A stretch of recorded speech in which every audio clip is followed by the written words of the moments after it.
வணக்கம். இன்றைக்கி ரெசிபி என்னன்னா அரிசி இல்லாத பச்சைப்பயிறு இட்லி ஹெல்த்தியாக செய்கிறது எப்படின்னு பார்க்கலாம் வாங்க.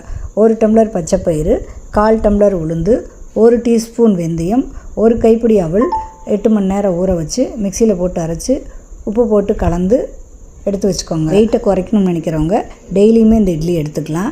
சுகர் உள்ளவங்க இட்லி டெய்லியும் எடுத்துக்கலாம். ஆனால் காலையில் மட்டும்தான் எடுத்துக்கணும், நைட்டில் ஜீரணமாகாது. சுண்டலாகவோ இல்லை முளைக்கட்டி வச்ச தானியமாகவோ எடுத்து சாப்பிட்லாம். இட்லி பாத்திரத்தை தண்ணி நல்லா கொதித்ததுக்கப்புறம் இட்லி ஊற்றி 5 நிமிஷம் வேக விட்டு எடுத்துகிட்டு கத்திரிக்காய் பஜ்ஜியோடு சாப்பிட்டா ரொம்ப டேஸ்ட்டாக இருக்கும். கத்திரிக்காய் கடையில் எப்படி செய்கிறதுன்னு பார்க்கலாம் வாங்க.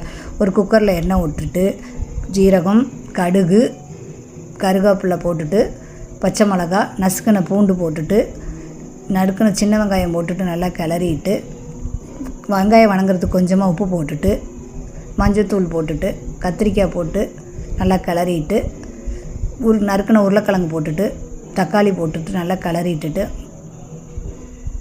நசுக்கின பூண்டு கொஞ்சம் போட்டுட்டு பெருங்காயத்தூள் கொஞ்சம் போட்டுட்டு ஊற வச்ச பாசிப்பருப்பு டேஸ்ட்டுக்காக கொஞ்சம் போட்டுட்டு கொஞ்சம் தண்ணி ஊற்றிட்டு 5 விசில் விட்டு இறக்கி சட்டியில் போட்டு நல்லா கடைஞ்சி எடுத்து இட்லியோடு வச்சு சாப்பிட்டா அவ்வளோ சூப்பராக இருக்கும், சுவையாக இருக்கும், பஞ்சாக இருக்கும் இட்லி. மேலும் ரெசிபிக்கு ஃபாலோ பண்ணி கமெண்ட் பண்ணி சப்ஸ்கிரைப் பண்ணுங்கள். நாளைக்கு இன்னொரு ரெசிபியோடு சந்திக்கிறேன். பாய்.